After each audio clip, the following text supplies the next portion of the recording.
The city woke up slowly, as it did every morning. The central square was bustling with life as coffee shops opened their doors to the first visitors.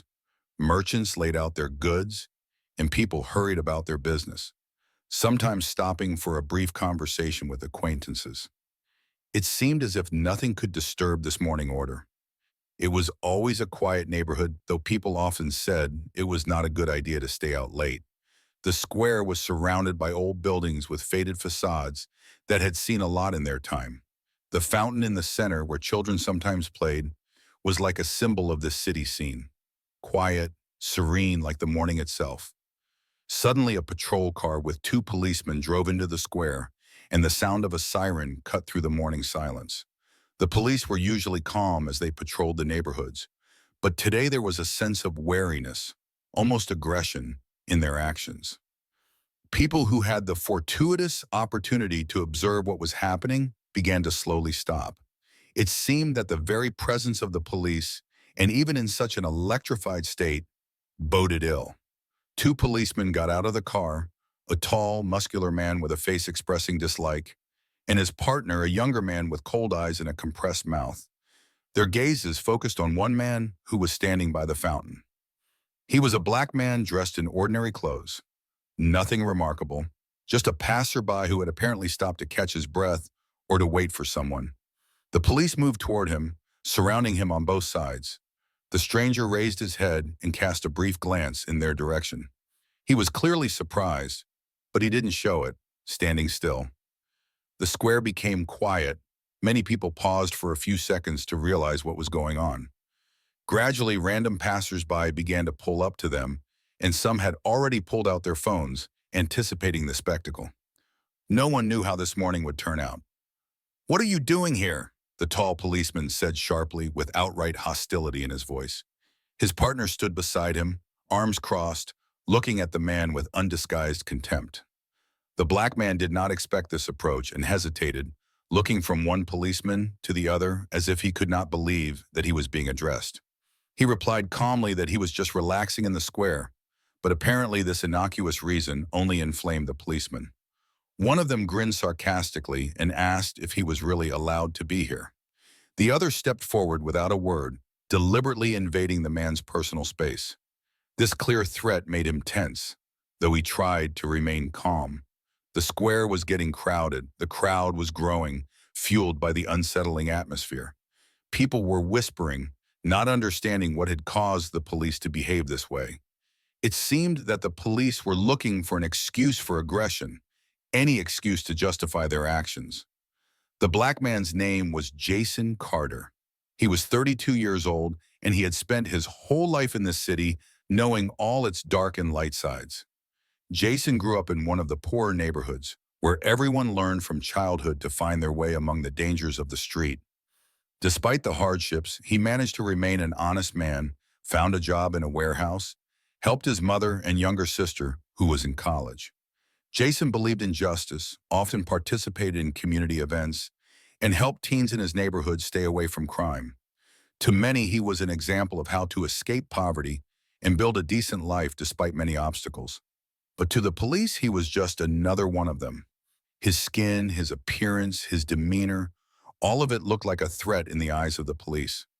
Despite his merit and good reputation among his neighbors, he was nothing more than a statistic in a street worth check report, a figure in a routine police operation. The two cops surrounding him in the square knew this side of Jason only as a set of stereotypes and prejudices. The older of the two, Detective Garrett Brown, was a hardened, gruff cop of about 45. He had been on the force for over 20 years, and to him, this city was a battlefield where he fought crime every day. Garrett had long ago lost faith that people could change. He saw every black man as a potential criminal. His prejudices were not just implicit, they became his main tool in his work, and he didn't even try to hide it. His partner, Kevin Miller, was younger, only 28 years old. His career was just beginning, but unfortunately, he had already adopted the attitude of his older partner. Kevin saw Garrett as a mentor, someone who showed him the real side of life. He emulated him in everything, adopting his rudeness and intolerance. Kevin did not question his partner's actions, On the contrary, he considered them an example of how to deal with the dangerous elements of the city. To them, Jason was just a suspicious type who could be intimidated and humiliated without fear of repercussions. They knew how the system worked and realized that even if it came to a trial, the police almost always had their backs. This gave them confidence that they could act as they wished. They looked at Jason but saw him as nothing more than a stereotype reinforced by years of prejudice. Garrett saw people like him as a threat to society and had to suppress any defiance. Kevin, on the other hand, saw this as an opportunity to show his toughness and harden himself in practice. There was no compassion in him, only a thirst to prove his loyalty to the system and his partner. Jason, sensing their hostility, tried to explain himself, but it only seemed to fuel their aggression. They responded to his every word with snide sneers and derisive remarks, as if his attempts to defend himself were just another reason to mock him. The people around him looked on anxiously, but no one dared to intervene. The square fell into a tense silence, as if the whole city held its breath. People continued to gather, watching as the police officers persistently talked to Jason. He stood alone, surrounded by authority figures, but he held his dignity, trying not to be provocative. "I'm just waiting for a friend," Jason said quietly but firmly, looking Detective Garrett Brown in the eye. "Don't I have the right to do that?" "Right?" Garrett asked, grinning sarcastically, not hiding his disdain. "People like you don't have as many rights as you think." The remark struck a nerve with Jason. His eyes flashed with indignation, and he clenched his fists tighter, trying to hold back. He knew that any display of anger could be used against him, and he knew that to signal aggression would only fuel the fire. "I'm a citizen of this country like everyone else," he continued, keeping his voice low but trying to assert his position. "I have the same rights as you." The cops exchanged glances, and Kevin grinned, as if Jason's words were foolishness worthy of mockery. To them, this calm man who claimed his innocence was nothing more than a provocateur they could suppress at will. "Citizen, you say?" Kevin grinned, stepping forward and hovering over Jason. "What do you think you're doing here? Are you threatening someone?" "I'm not threatening anyone," Jason replied, losing patience for a moment. "I'm just waiting, you know? Waiting, it's my freedom." "Freedom?" Garrett interrupted him with an unconcealed sneer.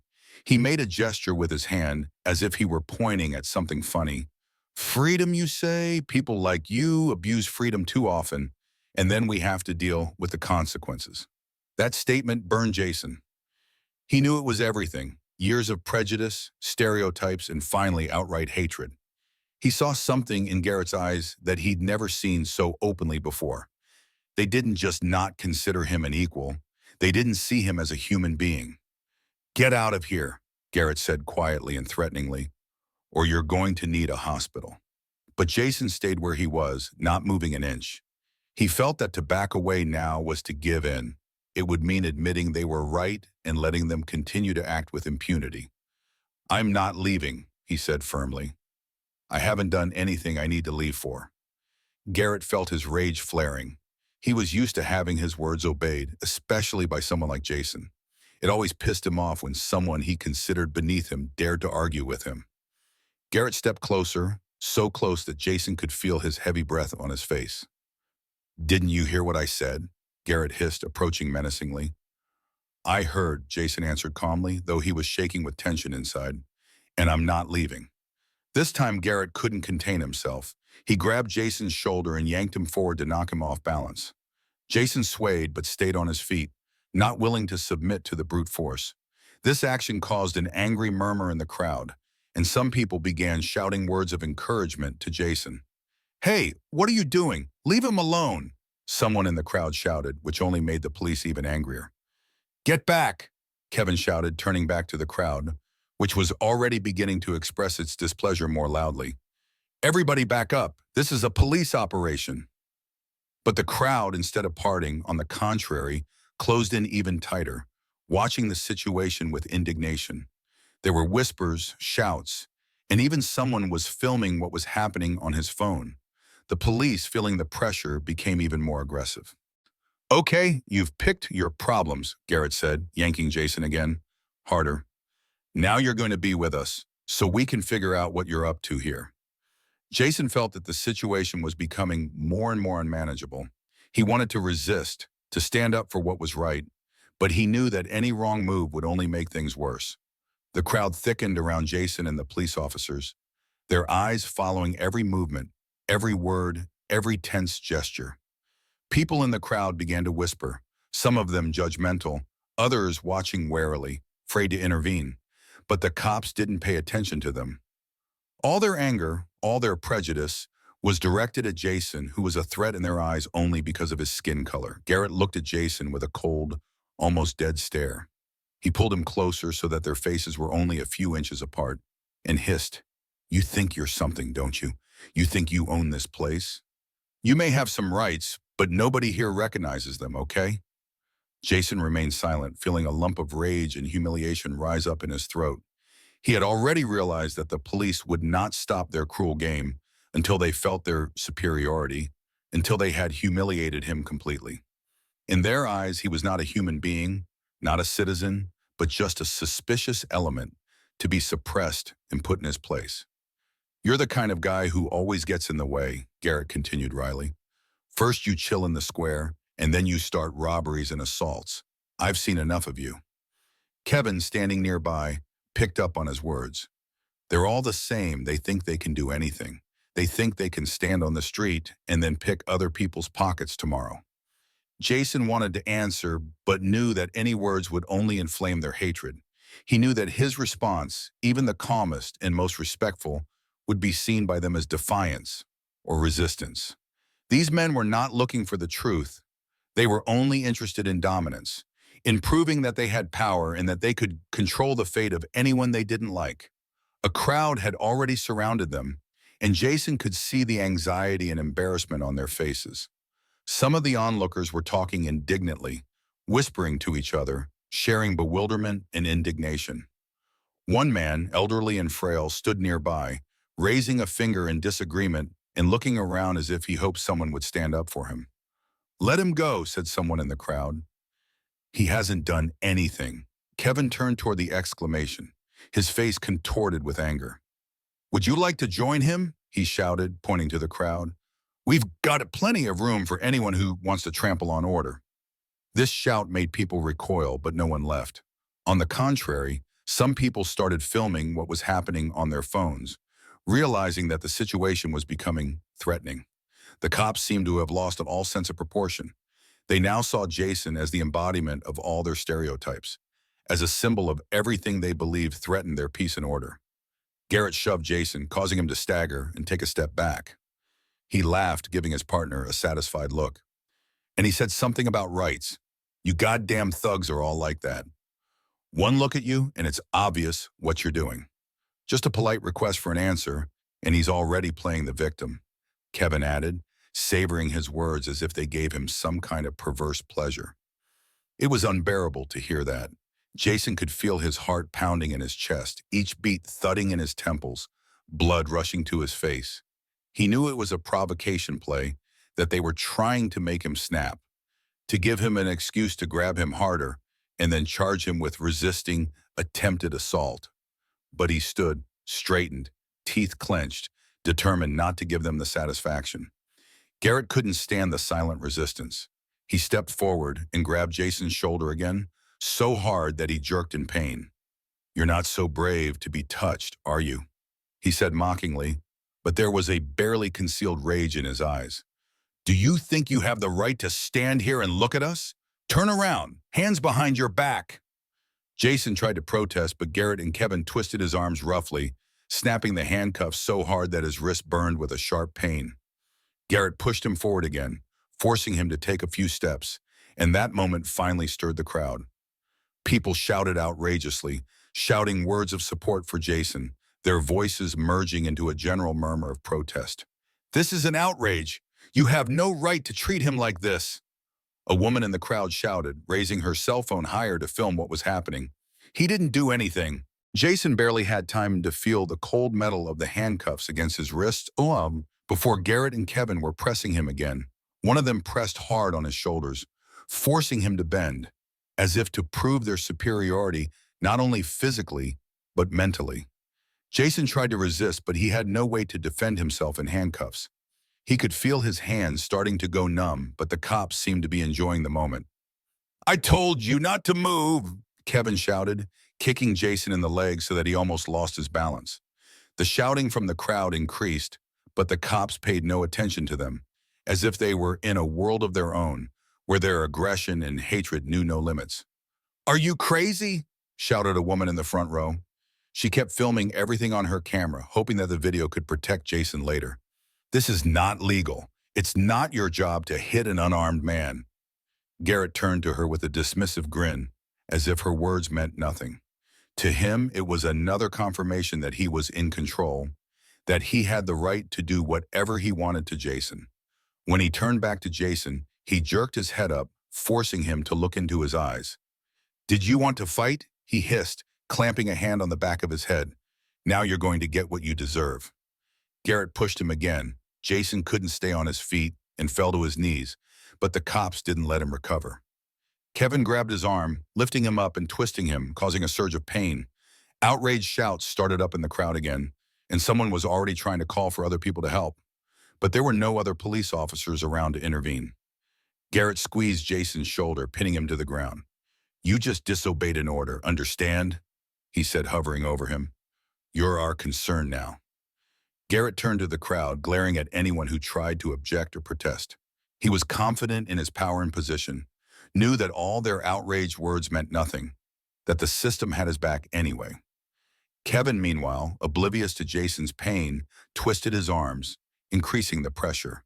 The man gasped in pain, his shoulder beginning to swell from the police's harsh actions, but they only continued to make things worse.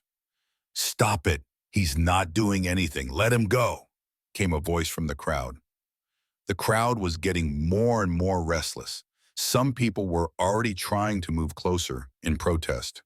But the cops, instead of stopping, only increased the pressure. Jason felt his breathing quicken, and his temples began to pound. He realized that any movement he made would be interpreted as resistance, and it would only increase their aggression, but he couldn't help trying to defend himself. "Hold him tight," Garrett shouted to Kevin, wiping the sweat from his forehead. "If he won't listen, he'll take the pain." Kevin grabbed Jason by the neck, pinning him to the ground while pressing his knee into his back. Jason's eyes darkened with pain, and he struggled to catch his breath. He felt like his body was going to give up under the pressure. Kevin pressed down on him even harder, and Jason gasped, unable to take a breath. Some in the crowd began to shout louder, but their voices seemed to the police officers to be just background. One man jumped forward, trying to stop the violence, but Garrett looked back at him and shouted, "Back off, or you'll join him. We're here to clean up the mess, all right?" The crowd became agitated. People began to move closer and closer, their indignation reaching a fever pitch. Some held up their phones, recording every moment. Others tried to ask for help, but fear of the police stopped them from taking more decisive action. The noise in the crowd grew, like a powerful wave rising before a storm. The people watching Jason's humiliation could no longer just stand by and be silent. Shouts of outrage and anger began to override even the loud orders of the police. Some tried to get closer to Jason. Others insistently filmed the scene on their phones, determined not to let the scene remain in the shadows. "What are you doing? Leave him alone!" a young woman shouted, bursting forward, barely held back by the crowd. She was pale, her eyes glistening with rage and terror. "He didn't do anything wrong." The elderly man supported her, clutching his cell phone in his hand. "It's arbitrary. You can't do that." Around these first brave men, other voices began to rise, merging into one general murmur. Every insult, every violent movement of the cops was a blow not only to Jason, but to those who saw it with their own eyes. Many of them had previously thought that this kind of thing only happened on the news, that it was something far removed from their daily lives, but now the reality was right in front of them, leaving them no choice. Anger was building, and more people went from whispers to loud calls to stop the abuse. "Leave him alone! You're breaking the law!" A man in the crowd shouted, pushing closer. His face was contorted with rage, and he waved his arms, trying to attract attention. Garrett and Kevin, despite the crowd's unease, didn't loosen their grip. It was as if they were enjoying this moment. enjoying the fact that they were in complete control of the situation, mocking Jason to the disgruntled stares of the crowd. But they hadn't expected people to confront them so openly. "Everybody back!" Garrett shouted, turning to the crowd. His voice was harsh and threatening. "This is a police operation. You're all interfering with our duty." But this threat was no longer effective. People felt that what they were seeing now was not just an arrest, but an act of outright hatred and cruelty. The crowd began to move forward. People stepped closer, feeling a growing unity and a common purpose. They were not stopped by the shouts of the police. They saw the man they were brutally repressing in front of them and could no longer remain silent. "Where is your proof?" shouted a middle-aged woman with a cell phone in her hands, coming a few steps closer. "What right do you have to abuse him?"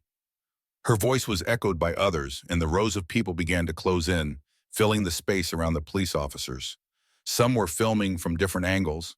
Others were calling the police or journalists to describe the situation. Their fear of the authorities was still palpable, but their anger and realization of the injustice of the act motivated them to act. Kevin turned back to Garrett, seeing the outrage in the crowd growing, but his eyes still read stubbornness. "You think you're going to scare us?" he shouted toward the crowd, trying to overpower the rumble of voices. "Get out of here! This is none of your business!" But the people weren't going to back down. The woman with the phone in her hands came even closer and pointed the camera directly at Garrett's face. "This is a crime," she shouted with rage. "Everyone will see what you've done. No one will cover for you." The crowd began shouting words of encouragement to Jason, yelling for him to hold on, to not give up. The words were for him, but they were also working on the police, irritating them more and more. Jason, kneeling and gasping in pain, heard those words, and they gave him a shred of hope. There were people in the crowd who supported him, who wouldn't let the cops act with total impunity. But it was clear to him, Garrett and Kevin had no intention of giving up so easily. "You think yelling is going to make a difference?" Garrett yelled again, grabbing Jason by the collar and yanking him so hard that he nearly fell face first to the ground. "We don't care about your videos or your threats. We're doing our job." The crowd, hearing this, became even more outraged. People started chanting to stop the violence. Some shouted that they had called other police officers and that reinforcements would soon arrive. One of the men tried to rush forward to stop the police, but he was grabbed by the shoulder and roughly pushed back. "You're not police. You're criminals," he shouted, falling to the ground but not giving up. Garrett looked down at him, smirking as if he weren't a human being, but just another nuisance. He turned to Jason again and lifted him to his feet, not caring that his hands were still cuffed and every step he took was excruciatingly painful. Garrett clutched Jason by the collar, looking back at the crowd with an expression as if their shouts were nothing more than whispers in an empty room. He knew these people could yell, outraged, threaten video, but he also knew he had the system on his side, a system that had allowed him and his partner to skirt the law more than once. They knew that support from above was their defense, that the system would have their backs no matter what atrocities they committed. Kevin grabbed Jason's hands and twisted them even more violently, as if trying to assert his righteousness. He glanced at the crowd and threw it back dismissively. "This yelling won't help you. We're the law here, and if you don't like it, that's your problem." These words, spoken with careless cynicism, seemed to emphasize the depth of the powerlessness of people facing the violence of power. The people surrounding the police officers realized that their words and even the videos were unlikely to change anything in a system that had spent decades building up its immunity to justice and truth. Every appeal to the courts, every complaint, and every video ever made in such cases shattered against the hard shield of bureaucracy and privilege. "We will complain," shouted a man from the crowd, holding a cell phone, the camera of which he pointed directly at the police officers' faces. "You will be punished. This time we will not let you get away with it." But Garrett, hearing this, only grinned contemptuously. He knew that his superiors were behind him, that in the event of any investigation, he would be covered, and the report would say that he had acted within his authority, used necessary force, or defended himself. Every time people tried to cry out for justice, the system blocked their efforts. Fear of punishment was not something that tormented these police officers, and they knew that this certainty of impunity that gave them the ability to suppress oppress and humiliate others. Jason, struggling to stay on his feet, felt the system had completely disenfranchised him and his hopes for justice. He knew that people like him rarely receive protection, that his words, even if he dared to complain, were unlikely to make a difference. He had heard stories of similar cases, of people suffering humiliation and violence at the hands of the authorities, but these cases disappeared in police reports and were lost in bureaucratic labyrinths. Meanwhile, the crowd began to realize that neither shouting nor protesting could affect what was happening. People watched in horror as Jason continued to be beaten and humiliated right in front of their eyes, and realized that they were mere spectators in a game where the rules were written not for their protection, but for the protection of those who wore the uniform. "We're going to stop this. You can't do this," the young woman shouted, raising the phone higher again to film what was happening, her voice shaking with rage and powerlessness. Garrett turned to her, his eyes flashing with cold cruelty. "Put the phone away or I'll find a reason to arrest you too," he growled, looking straight at her. "You think your tapes are going to make a difference? They'll say in court that you provoked the officers into action. You want to check it out?" These words were like an icy wave that pierced everyone around them. The crowd felt fear, the paralyzing realization that they were truly powerless. Their notes and complaints were at best temporary irritants that the system wouldn't even blink at. None of them could seriously hope for justice to protect them if they tried to come between Jason and these cops. Even if they could bring attention to the incident, they knew that at best the cops would only get a light reprimand or suspension, if not nothing at all. At that moment, an older man from the crowd who had been pushed away earlier stepped forward, raising his hand and blocking Garrett and Kevin's view. "Do you think your form is a right to violin?" he said in a hard voice that sounded painful.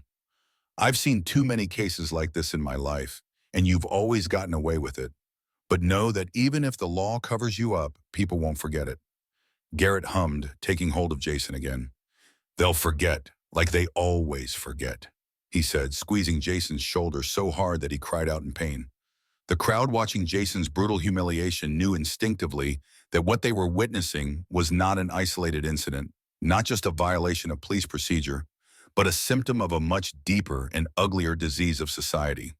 The roots of racial injustice that had been embedded in the law enforcement system for decades, if not centuries, were manifesting themselves before their eyes.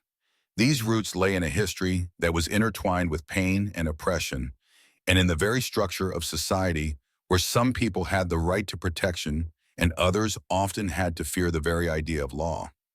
The American law enforcement system, as in many other countries, had a long history of discrimination and violence against the black population. Many of those who looked at Jason and saw him humiliated and brutally repressed knew stories of the disenfranchisement of their ancestors, who could not walk the same streets as whites, could not seek protection from those sworn to serve the community. For black people, police who promised to serve and protect often found it was often enough just to say serve and protect some. The mechanisms of racial bias in policing were not accidental or minor mistakes by individual officers. They were deliberately built into the structure of the system. Laws and police manuals that seemed to be deliberately tailored to leave loopholes to justify aggression and justify force against blacks. Police departments trained their officers to respond harshly to black men, and every year in hundreds of cities, black men were victimized by unreasonable use of force, the official term to describe what was essentially direct violence. The crowd, seeing Jason's humiliation, recalled recent events that had affected their community. A few years ago, very nearby, another black man had been stopped by police because of suspicious behavior. He had done nothing to warrant such attention other than being black and in an upscale neighborhood where he was just walking to work. The cops insulted him, provoked him to resist, and then arrested him for unseemly behavior, causing him several severe injuries.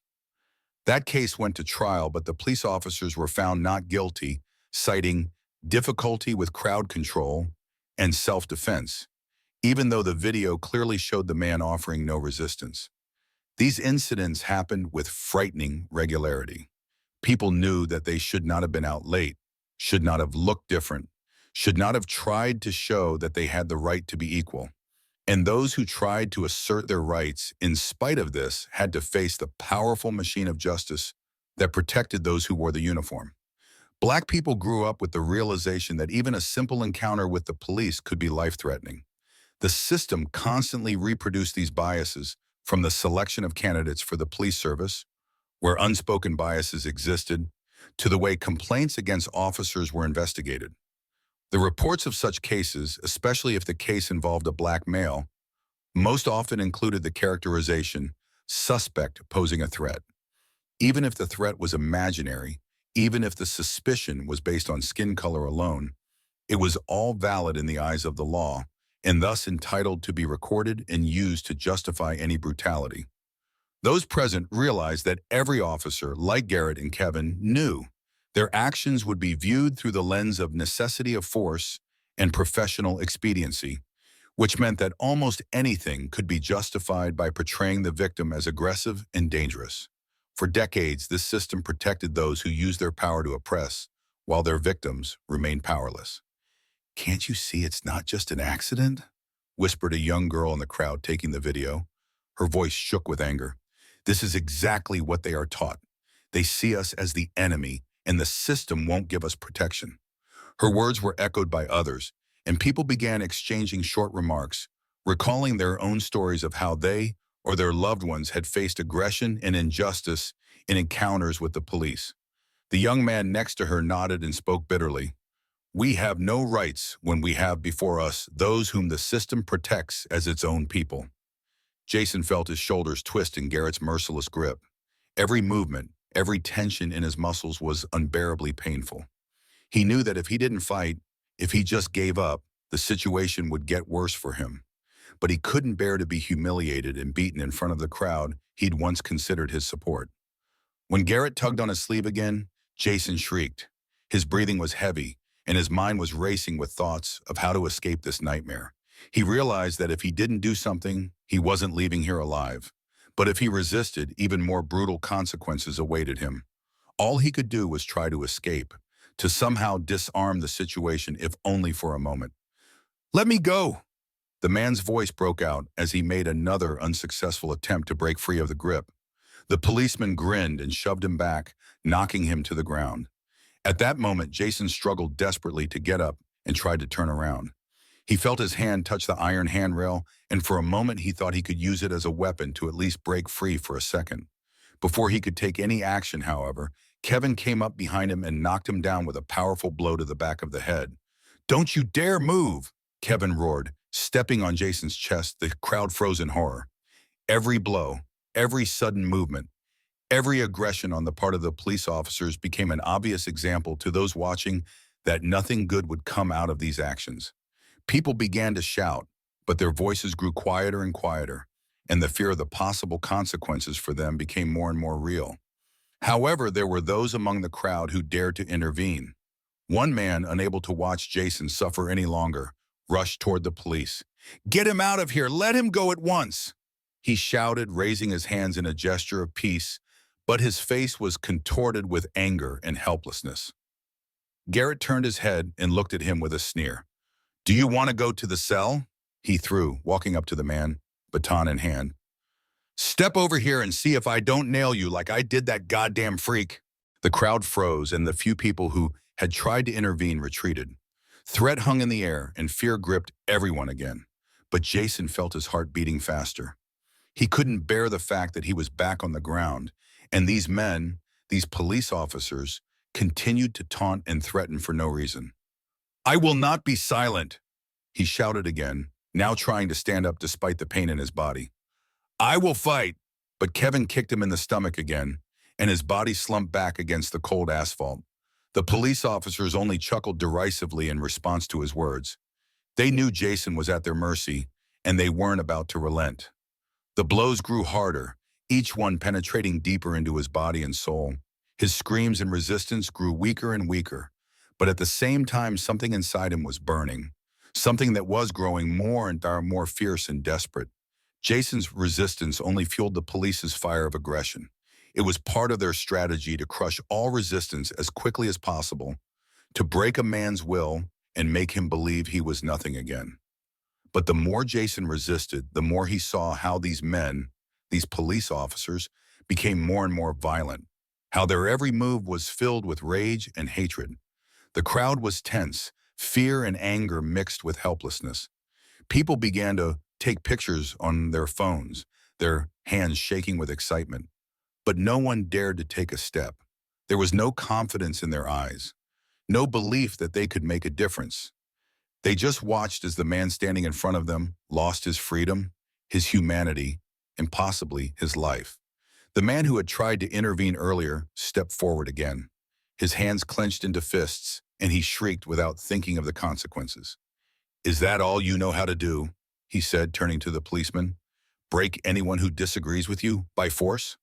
But his words provoked nothing but renewed aggression. Garrett sprang toward him, grabbed him by the neck, and threw him back with force, while Kevin took up his baton, threatening to hit him. "You want to try it too? Then come here, you bastard," Kevin grumbled, gritting his teeth. The crowd retreated again, and people began to move away, avoiding confrontation with the police. Even those who were ready to protest could no longer contain their fear of the force with which the police controlled the situation. With each step of the retreat, it became clear that any resistance, even the most minimal, threatened to become an even greater pretext for violence. Jason could feel his breathing growing heavier again, how despite his desperate attempts, he couldn't win this fight. But there was a fire burning in his soul, in the midst of all the blows and pain.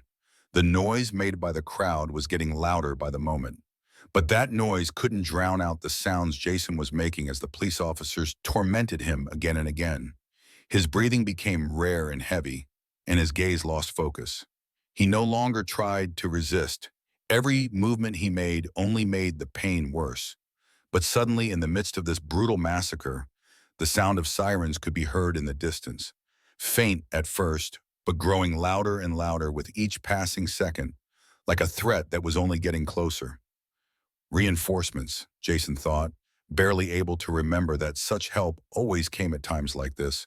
But it was unlikely to be on his side. The shadows of several cars flashed, and 2 more patrol cars entered the square. A few more policemen got out of them, dressed in standard uniforms, but with an aggression that was instantly visible. These police didn't even try to assess the situation. They were here to enforce control, to assert authority, and prevent the slightest attempt at resistance. The reinforcements came with scowling faces and steely expressions that seemed to say, "Everything that's going on here is right. We're on the side of the force, and you're all just witnesses." One of them, a senior sergeant, with barely concealed malice in his eyes, approached Garrett and Kevin. He cast a quick glance at Jason, at his face twisted in pain, and at their own defeated expression. "Everything under control?" he asked, as if to confirm the obvious, but his voice sounded harsh, as if he were ordering. Garrett nodded. He fought back, "But it's over now. It's just a little hard on the freak." His words made Jason feel the despair begin to build inside him. His body was broken, but the word freak was sinking into his soul like torture. Trying to keep his emotions in check, he tried to focus on the sounds the police were making. But now, with the arrival of reinforcements, the situation had changed dramatically. However, the police were not the only ones showing their aggression. Every moment, more and more people in the crowd began to protest. Seeing Jason being literally destroyed under their hands once again, they were shouting, taking the videos, trying to record what was happening. Their phone cameras were their last hope, perhaps Jason's last chance to prove a point. But that's exactly what caught the attention of the new police officers. "Put those cameras away!" roared one of the arriving officers, approaching the nearest witness, a young man who probably wanted to send the video online. He grabbed him by the wrist in a rage and pulled his arm up, then threw the camera to the ground, destroying it. "Are you out of your mind?" he shouted, trying to free his hand, but the officer just pressed his hand into the asphalt with force. "We're going to film everything. This is a felony." The policeman did not answer, only looked at him with cold contempt, and then shifted his gaze to the other witnesses. "I said put the cameras away," he repeated, now approaching the group that was already recording what was happening. He stepped closer, his voice even more threatening. "Or I'll make you delete all these recordings. Do you understand?" The one holding the phone hesitated for a moment, but fear flashed in his eyes. He managed to take a few shots, but suddenly realized that he was endangering himself and anyone else who might have witnessed it. The policeman's voice was adamant, and his gaze was hard and threatening. "You can try," replied the other man, who still dared to intervene, picking up the camera, but with hesitation in his eyes. He took a few steps back until two more policemen surrounded him, trying to lock him in a ring. "Are you going to discuss this in court?" said one of the new policemen, his voice both caressing and sharp as a knife blade. "Try driving off with that, and we'll find you anyway. This will be your last video if you don't shut up." The fear in people's eyes became more and more evident. They knew that their freedom was at stake, that any unnecessary movement, any gesture of discontent could lead to a new clash with the police. Their hearts clenched with anger and despair, but the crowd still remained an observer, despite their own feelings. Jason saw it. He saw the camera fall to the ground and his last hope for justice crumble. No recording would save him, and no one would save him now.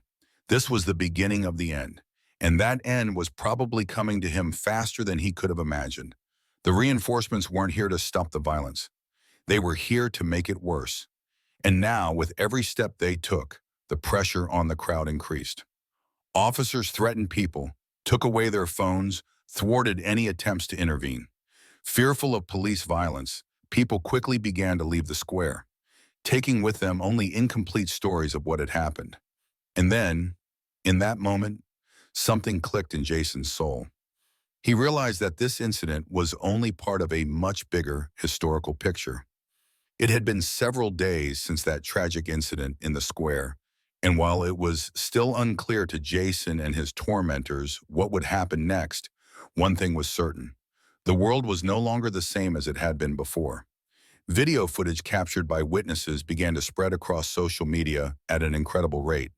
At first, they were fragmentary footage captured from cell phones, capturing only the final moments of the brutality Jason faced.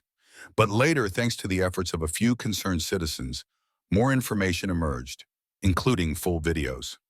Some captured the incident itself, others captured police officers' reactions to witnesses' attempts to intervene, and still others captured the moments when they snatched phones from the hands of people trying to record what was happening. The videos went viral. From the first hours, the videos gained hundreds of thousands and soon millions of views. Huge streams of indignation rushed in the comments. People couldn't believe their eyes. Each new video, each new frame left no doubt that the police used not only excessive force, but also racist insults, humiliating not only Jason's dignity, but also symbolizing racial injustice in the law enforcement system itself. Protests have begun to grow, erupting across the country. Several activist groups called for the creation of a nationwide movement for justice to draw attention to systemic racism in law enforcement. The injustice that occurred in the plaza was yet another tragic example of a perennial problem that has often been forgotten or glossed over. At first, none of the police officers seemed to feel threatened. They were sure that their actions would go unpunished because they continued to act within the established system. But with each new post, with each new video, the situation began to change. People began to gather at local police stations, organizing pickets, demanding a public confession of guilt and punishment for the perpetrators. Mass rallies were organized in support of Jason and against racism in the police. Social media became a place where not only agitation took place, but also detailed discussion of the events. The internet discussed every moment of the video, trying to expose the system and each of the participants in this violence. Users spread information about the police officers, trying to gather details about their past actions and statements. The Jason story became more than just an incident involving one person. It was a manifestation of a long-term and large-scale problem hidden in the heart of society.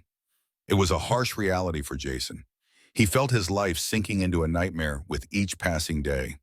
Finding himself at the center of everyone's attention, he faced the horrors of not only police violence, but a host of new threats from those who protected the system.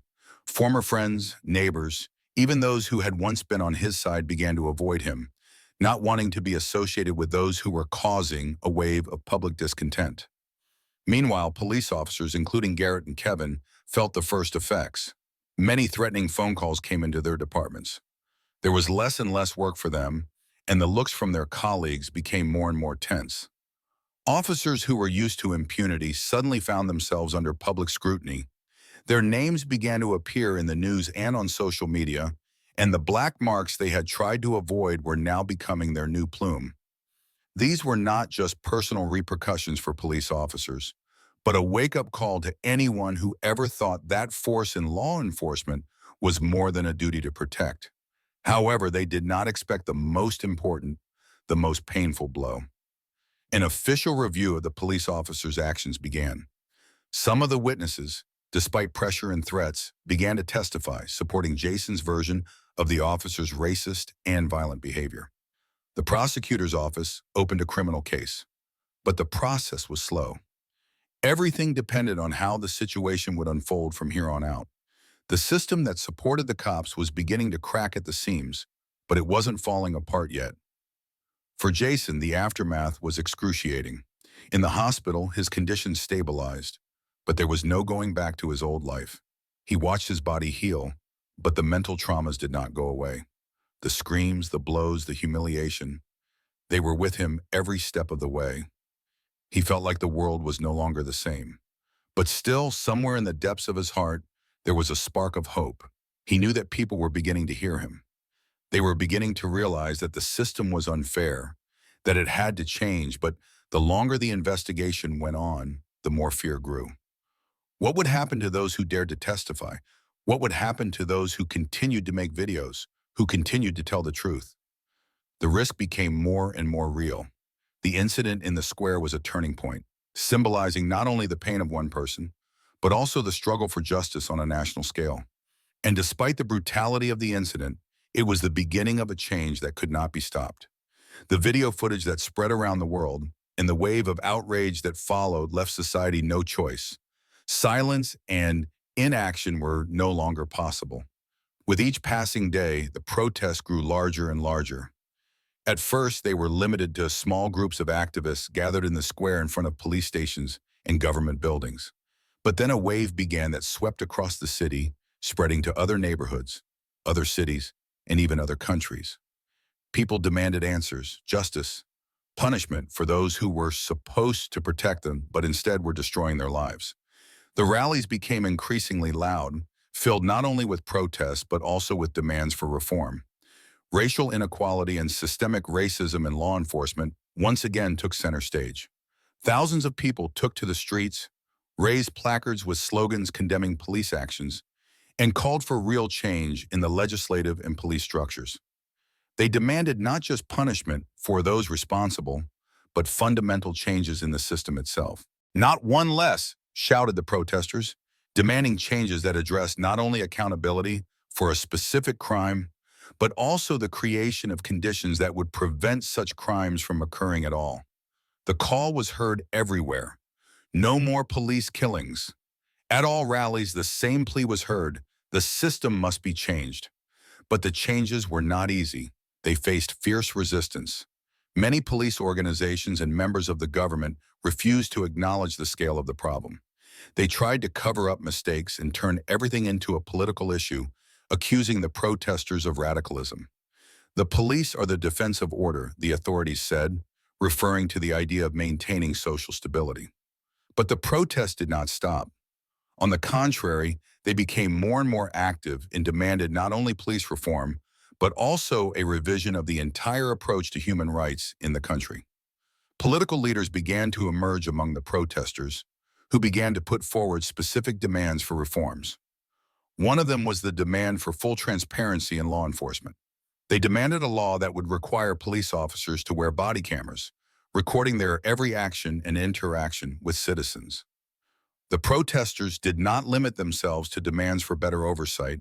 They wanted complete reform so that police officers who committed a crime would not go unpunished. Soon another important point was added to this requirement: the establishment of independent commissions to investigate police brutality. These commissions were to consist not only of representatives of the authorities, but also of members of civil society organizations and representatives of racial and ethnic minorities. The notion that the police would investigate their own crimes no longer satisfied the public. In the face of this public pressure, the government was forced to initiate congressional hearings. Human rights activists, and relatives of victims of police brutality demanded that laws be introduced to guarantee punishment for racism and systemic violence. Gradually, the president and influential lawmakers began to change their position, albeit with great resistance. Public expectations were high, and they demanded not just promises, but concrete steps. One of the most discussed proposals was a bill that would completely overhaul existing standards in police training. It included mandatory courses on human rights, training in conflict de-escalation techniques, and training to counter racist and prejudicial attitudes. It also required that police officers undergo psychiatric examinations to avoid the recruitment of people with prejudiced and aggressive attitudes towards certain groups of citizens. But the struggle wasn't just political. It was a struggle for recognition, for justice for Jason, who was still recovering in the hospital, physically and mentally. He realized that while his case had become a symbol of the struggle for human rights, he himself had never fully healed from his experience. But his determination not to give up his position in the conversation about justice became an example to many. While public pressure grew, there was a shift in sentiment among the wider public. Despite the discontent of some citizens who did not support the activists, the idea of equality and justice for all began to gain popularity. The protests, though violent, began to affect large swaths of people. They were a tangible reminder to the authorities that people power is not just words. The system began to change its principles, but change was slow. Amidst the awareness of the problem, amidst the struggle for justice, victims of police brutality and their families increasingly came to the fore, demanding not only a change in policy, but also recognition of their suffering. They did not want to be just part of the statistics. Jason, unbroken, was finally able to assert his rights in the court system. His case attracted the attention not only of human rights activists, but also of lawmakers. The trials against police officers were complex and protracted, but they were the beginning of a larger process of change in public consciousness itself. These changes were not instantaneous, but they were the beginning of a journey that may one day lead to true equality and justice. But how many more lives would be destroyed before justice was available to all? This remained an important question that still plagued the minds of many people. Thank you for your attention and for letting this story be a part of your day. Take care of yourself and your loved ones. See you again.